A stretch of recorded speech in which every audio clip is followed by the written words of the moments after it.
Hello বন্ধুরা, welcome back to my channel Shantanu Mamita চ্যানেলে তোমাদের সবাইকে স্বাগত জানাই, অনেক অনেক স্বাগত জানাই। ভিডিওটা পুরোটা দেখো, অবশ্যই স্কিপ না করে, তাহলে বুঝতে পারবে কেন এই ভিডিওটা। তো সবার প্রথমে যেটা বলবো, আজকের এই ভিডিওটা মারিয়াকে নিয়ে বলবো। মারিয়াকে নিয়ে কদিন ভিডিও করিনি, কিন্তু আজকে গুতফা দালালের কিছু কথা শুনলাম, যেটাতে মারিয়াকে নিয়ে একটা ভিডিও করা যেতেই পারে। তো দেখো, একটা সোশ্যাল মিডিয়াতে কাজ করা ব্যক্তি, যারা আর কি সোশ্যাল মিডিয়া ইনভলভ রয়েছে, তো সেই রকম মানুষ যখন কোনো ভুল করে, তখন আমাদের মতো কিছু কন্ট্রোভার্সি ক্রিয়েটাররা অবশ্যই তাকে বলবে। এটা হচ্ছে আমাদের একটা কাজ বলতে পারো। তো সেখানে আমাদের মন্দিরা অনেক বড় একটা ভুল করে ফেলেছে। না, ভুলটা আমি আর বলছি না, আমি বলছি অনেক বড় একটা ভুল করে ফেলেছিল। তো সেই ভুলটা শোধরাতে গিয়ে শোধরাতে গিয়ে সে অনেক অনেক স্টেপ নিয়েছিল। যেমন প্রথমে ফ্ল্যাটে যাওয়া, আবার ফ্ল্যাট থেকে বাড়িতে আসা, তারপর ডিসিশন নেয় বাপের বাড়িতে যাব বাবার কাছে, তারপর মারিয়াদের বাড়ি যাওয়ার ডিসিশনটা কিন্তু মন্দিরা একা নেয়নি। মারিয়ার মা ওকে আসতে বলেছিল ওদের বাড়িতে, যে তোমাকে বাপের বাড়ি যেতে হবে না, বাপের বাড়িতে গেলে তুমি রানাঘাটেই তোমাকে থাকতে হবে, তার থেকে ভালো তুমি আমাদের বাড়িতে এসো, এখানে থাকবে, জৈর খেলার একটা সঙ্গী হবে, মানে মারিয়ার সাথে বন্ধুর মতো থাকবে, বেশ একটা ভালো সম্পর্ক আমাদের মধ্যে গড়ে উঠবে। প্লাস সোমনাথকে কথা দিয়েছিল যে আমি তোমার বউকে বুঝিয়ে বাজিয়ে ভালোভাবে ওর মাথা থেকে ওই ভূতটা নামিয়ে দিয়ে তোমার হাতে আবার তুলে দেবো, তোমার কাছে ফেরত পাঠিয়ে দেবো। এটা একটা ভালো ভালো ডিসিশন নিয়েছিল ও। মারিয়ার মাও নিয়েছিল। মন্দিরাও ভেবেছিল ঠিক আছে, আমার বাবার কাছে যাব, বাবা একজন বয়স্ক মানুষ, তাকে বিরক্ত করব, তার থেকে ভালো ওরা যখন ডাকছে ওদের বাড়িতেই চলে যাই। তো সেই সময়তে ওদের বাড়িতে থাকাটা বেশি ঠিক বলে মনে করেছিল মন্দিরা। আর সোমনাথও ব্যাপারটা বুঝেছিল যে এত দূরে, ওদের বাড়িটা তো আর রানাঘাটে নয়, রানাঘাট থেকে অনেকটা দূর, বসিরহাট বাদুরিয়া জায়গাটার নাম, তোমরা অনেকেই জানো অনেকেই জানো না। তো সেই জায়গাতে রেখে এলো সোমনাথ, নিজে দায়িত্ব করে রেখে এলো মেয়েকে আর মাকে, মানে মন্দিরার মেয়েকে, যে তোমাদের কাছে রেখে যাচ্ছি, দেখো যেন সব কিছু ঠিকঠাক হয়ে ওর মন থেকে সব কিছু মুছে গিয়ে ফেরত পাঠাতে পারো। মানে সেইটা প্রতিশ্রুতি নিয়ে ও বাড়ি ফিরে গিয়েছিল তার বউ মেয়েকে রেখে এসে। বউ যতই দোষ করুক, সব থেকে বড় কথা কি জানো তো, ওর বউকে ও খুব ভালোবাসে। এটা হচ্ছে সব থেকে বড় প্লাস পয়েন্ট, যার জন্য এখনো মন্দিরা সমাজের বুকে মাথা উঁচু করে দাঁড়িয়ে আছে। না হলে এই সমাজ ওকে লাথি ঝাঁটা মেরে তাড়িয়ে দিত, যাকে বলে, যেটা হয়ে আসছে সাধারণ সমস্ত মানুষের ক্ষেত্রে। তো সেখানে রেখে আসার পরে বেশ দিব্যি জীবনযাপন চলছিল। এখানে এদের সোমনাথ একা একা কাটাচ্ছিল, ওখানে মারিয়াদের বাড়িতে মন্দিরা তার মেয়েকে নিয়ে থাকছিল। এইখানে হলো গন্ডগোল। ফাঁকা বাড়ি, সোমনাথ নেই, নিজের ফোন থেকে না, সেই মারিয়ার ফোন থেকে। তো যেখানে মারিয়ার মা কথা দিল সোমনাথকে দাদা হিসাবে, যে মন্দিরাকে তোমার হাতে তুলে দেবো, সেখানে মারিয়া কি করলো, সেই তৃতীয় ব্যক্তির সাথে যোগাযোগ করার ব্যবস্থা করে দিল। জানি এটা সায়টা মন্দিরাই দিয়েছে, মন্দিরা চেয়েছিল বলেই ব্যবস্থা করে দিয়েছিল। কিন্তু তোরা কি কথা দিয়েছিলিস মারিয়া, যে তোমার বউকে সব কিছু ভুলিয়ে তোমার হাতে তুলে দেব। সেখানে মন্দিরা যখন বলছে তোদের বাড়িতে থেকে যে হুলের সাথে যোগাযোগ করবে, হুলের সাথে এক হোটেলে রাত কাটাবে, তখন তুই কি করছিলিস, তুই কি ছিঁড়ছিলিস বল? তখন তুই কেন এই কথাটা তোর দাদাভাইকে ফোন করে জানাসনি, যে দেখো দাদাভাই, দিভাই এখানে এসে এই রকম করতে চাইছে, আমরা কিন্তু এর জন্য দায়ী হতে পারবো না। এইটা বলা উচিত ছিল কি না? কিন্তু তুই কি করলি, তখন নিজের চ্যানেলের স্বার্থে ওই বাড়িতে রাখার জন্য তুই দেখলি তখন তোর চ্যানেলে তত্তর করে ভিউজ বাড়ছে, সাবস্ক্রাইবার গেন হচ্ছে, তাই তুই কি করলি, সুযোগটা করে দিলি দিভাইকে। কারণ দিভাইকে হাতের মুঠোয় রাখা মানে তোর চ্যানেল গ্রো করা, তাই না? এটা তুই খুব ভালো করে বুঝে গিয়েছিলিস তখন, কিন্তু তোর মা বুঝতে পারেনি, তোর মা বাবা এরা বুঝতে পারেনি, তোর মাথায় ব্যাপারটা ঢুকে গিয়েছিল। তাই জন্য তুই এই কাজটা করেছিলিস খুব সহজে। নাহলে যদি সত্যিকারের ভালোবাসা থাকতো, যদি সত্যিকারের দিদিভাইয়ের ভালো চাইতিস, তাহলে এই কাজটা অন্তত করতে পারতিস না, এই কাজটা করতে পারতিস না। সে গেল আর এক কথা, সে গেল এক কথা, সে সমস্ত ঘটনা জানাজানি হবার পরেও তোর দাদাভাই দিদিভাই সবাই তোদের সাথে সম্পর্ক রেখেছিল, সেটা আলাদা বিষয়, সেটা পরে আসছি। তারপর তুই যখন ভিউজ আর সাবস্ক্রাইবারের ব্যাপারটা বুঝে গিয়েছিলিস, তখন তুই তোর দিদিভাইকে মাথায় করে রেখেছিলিস জয়ীকেও মাথায় করে রেখেছিলিস, তোর দিদিভাই তোদের বাড়িতে কাজ করছিল না দেখেও তুই কোনোদিন বলিসনি যে দিদিভাই এই কাজটা কর, দিদিভাই ওই কাজটা কর, খালি বলেছিস করতে হবে না। তাও তোর দিদিভাই ঘর মুছতো, ঘর মোছামুছি করতো, টুকিটাকি বাসন ধুতো, খুব সামান্য, ওই যৎ সামান্য কাজ দেখানোর জন্য করতো, এটা করা বলে না, যাকগে তবু ওইটুকু করতো। তো সেখানে তোর মায়ের ভালো লাগতো না, তোর মায়ের ভালো লাগতো না, বাবার ভালো লাগতো না, তোর মা বাবা ওর সাথে কথা বলাই বন্ধ করে দিল। কথা বলা বন্ধ করে দিতে মন্দিরা সেটা বুঝতে পারলো যে আমার সাথে কাকু কাকিমা আর কথা বলছে না। তুই কি বলতিস, তোকে যখন সেই কথাগুলো বলতো তুই কি বলতিস যে মায়ের তো অপারেশন, তাই মা আর কথা বলতে ভালো লাগছে না, মায়ের মন মেজাজ ভালো নেই। কিন্তু সেই মন মেজাজ নিয়ে তোর বাবার সাথে দিব্যি কথা বলছে, তোর সাথে দিব্যি কথা বলছে না মন্দিরার সাথে আর জয়ীর সাথে। ওদের সাথে কথা বলতে গেলেই মন মেজাজ বেশি করে খারাপ হয়ে যাচ্ছে, তাই না? এটা একটা বাহানা ছিল, অজুহাত ছিল। তখনও তোর মা বোঝেনি এই ভিউজের খেলাটা, যদি বুঝতো না এখনো বাদুড়িয়াতে থাকতো মন্দিরা, এখনো বাদুড়িয়াতে থাকতো যদি সত্যিকারের বুকে আগলে রাখতো। তো সেইখান থেকে শুরু হলো মন্দিরার মনে একটা ক্ষোভ সৃষ্টি। তারপরে সে প্ল্যান করে, তার বাবার সাথে প্ল্যান করে, তার বাবার শরীর খারাপের নাটক করে ওই জায়গা থেকে বেরিয়ে তার বাড়ি বাবার বাড়িতে ফেরত এলো।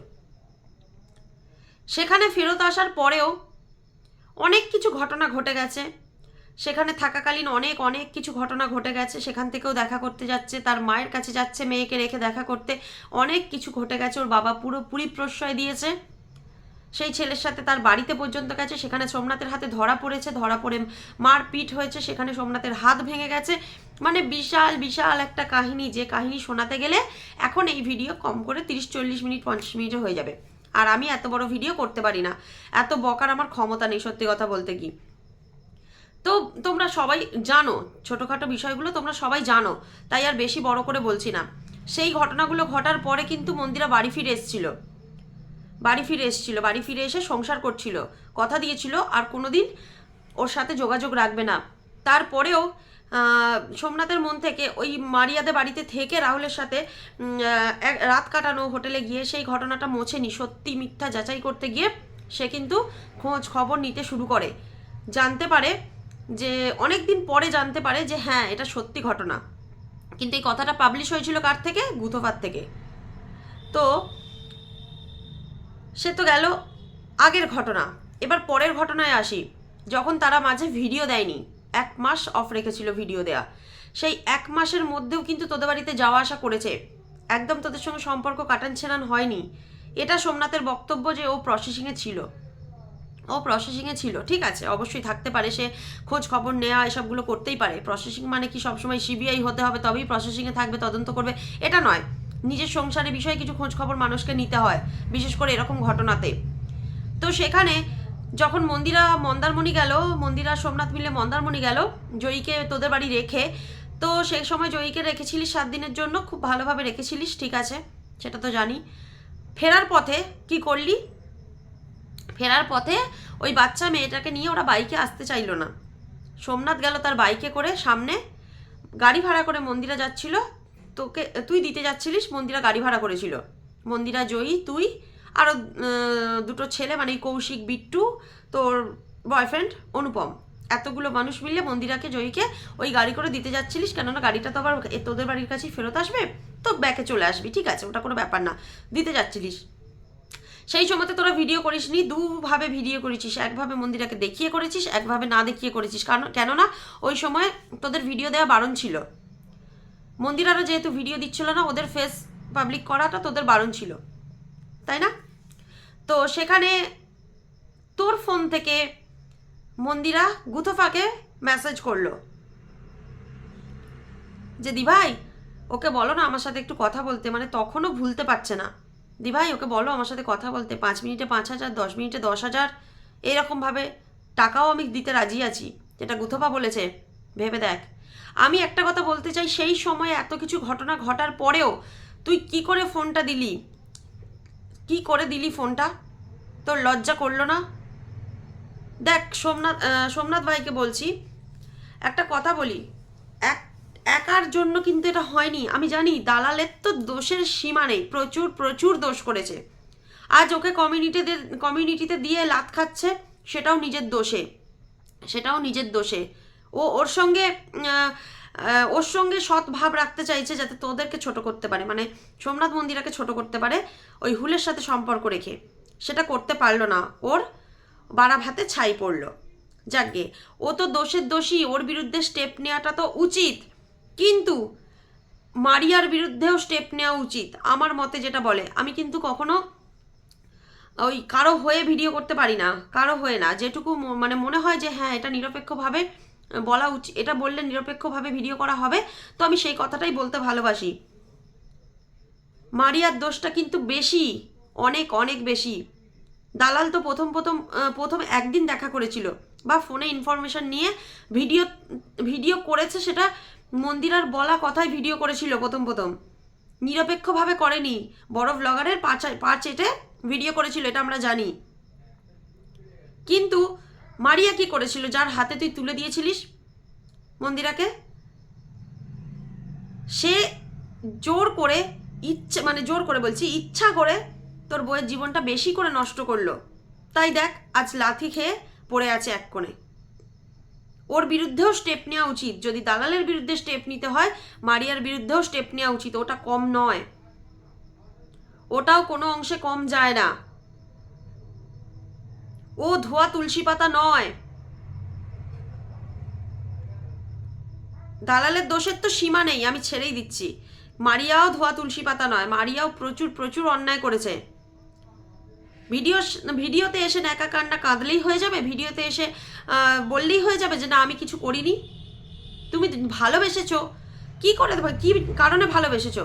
হঠাৎ করে একটা সাবস্ক্রাইবারকে, মানে তুমি ওর সাবস্ক্রাইবার, তুমি একটা বড় চ্যানেলকে এত ভালোবেসে ফেলেছো, তার ওই মানে খারাপ সময় বলতে কি, ওই পরকীয়া করার সময় তাকে তুমি নিয়ে গিয়ে বাড়িতে রেখে দিলে, তার সমস্ত কথা তুমি মেনে নিলে কেন? তার সংসারটা নষ্ট করার জন্য। নিজের ফোন থেকে সমস্ত কিছু করলে। দেখো, সাধারণ কোনো মানুষ যার এইরকম চ্যানেল নেই তারা এই জিনিসটা করবে না। চ্যানেলের স্বার্থে মারিয়া এই জিনিসটা করেছে, তাই স্টেপ ওর বিরুদ্ধেও নেওয়া উচিত। ও দোষ করেছে, জানি না এটা মন্দিরা সাপোর্ট করবে কিনা, কেননা মন্দিরা মারিয়াকে ভালোবাসে, ছোট বোনের মতো ভালোবাসে, এটুকু বলবো। আর ওই দালালকেও দিভাইয়ের মতো ভালোবেসেছিল, কিন্তু দালাল নিজের দোষে নিজের জায়গাটা হারিয়েছে। আর একটা দিক থেকে আমি বলবো, এই ধোঁয়াশার মধ্যে থাকার থেকে দালাল যে পাবলিক করে দিয়েছিল এই বিষয়টা ভালো করেছিল, না হলে এই দোষটা বেড়েই যেত, এটা চলতেই থাকতো। আর মারিয়ার মা বাবা যে মুখ বেঁকিয়েছিল এটাও ভালো করেছিল, না হলে ওই জায়গা থেকে মন্দিরা যে নিজের সংসারে ফেরত আসতে পারতো না। এখন যখন মারিয়ার মা বুঝতে পেরেছে যে আমি ভুল করেছি, এখন তারপর থেকে বাবা রে বড় মেয়ে বানিয়ে ফেললো, বড় মেয়ে নাতনি, সোমনাথকে ডেকে জামাই আদর খাওয়াচ্ছে, রাখি পূর্ণিমায় রাখি বাঁধছে। বাপ রে বাপ, কত নাটক জানে ওই বয়স্ক মহিলাটি। বয়স্ক নয়, উনি আবার কচি খুকি, 39-এর খুকি। নেচে কুঁদে হেলে দুলে ভিডিওতে রিলস হচ্ছে, বুড়ি ধুরধুরির, লজ্জা করে না? তোর থেকে ছোট বয়সে আমরা রিলস করতে গেলে ভয় পাই, নাচবো কুঁদবো লোকে কি বলবে, সামান্য মুখের সামনে ক্যামেরা ধরে রিলস বানাই, নেচে কুঁদে নয়।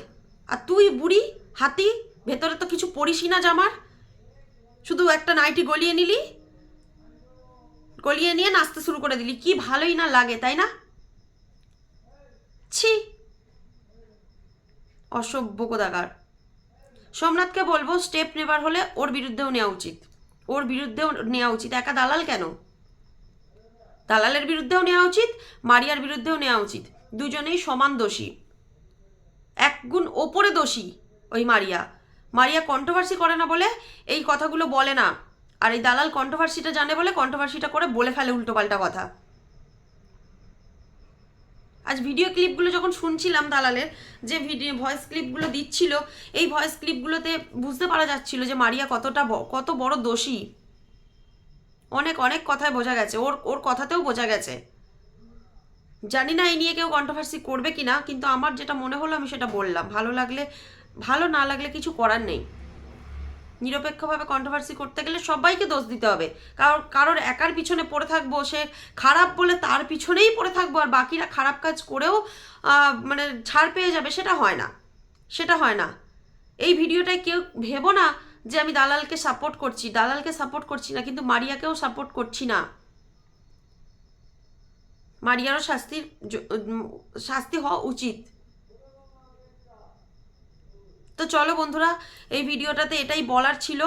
আর ওই বাড়িতে থাকাকালীন, হ্যাঁ আরেকটা কথা, ওই বাড়িতে থাকাকালীন যে ঘটনাটা আমাদের আজকে জানা গেল, মারিয়া যখন ওদের বাড়িতে এসেছিল আর কি 7 দিনের জন্য, যে সময় ওই ঘটনাটা ঘটেছিল, লোকে মন্দিরাকে সঙ্গে সম্পর্ক রাখবে না বলে দিয়েছিল, সেই সময়কার বিষয়টা বলি। সেই সময় কখনোই সোমনাথ চায়নি মারিয়া এসে ওর বাড়িতে থাকুক, তারপরেও ছিল, সাথে ওর বয়ফ্রেন্ডকে নিয়ে এসেছিল। ওর মা জানে, মারিয়ার মা কি জানে সতী সাবিত্রী মহিলাটি?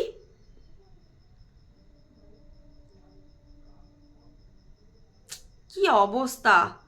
ক্যামেরা করছে, ক্যামেরা করে ব্রায়ের স্ট্রিক ঠিক করে দিচ্ছে। কি অবস্থা! ওগুলো সবাই সোমনাথকে দোষ দিচ্ছিল। সোমনাথ সেটা ক্লিয়ার করেছিল যে ওসবগুলো আমি করিনি।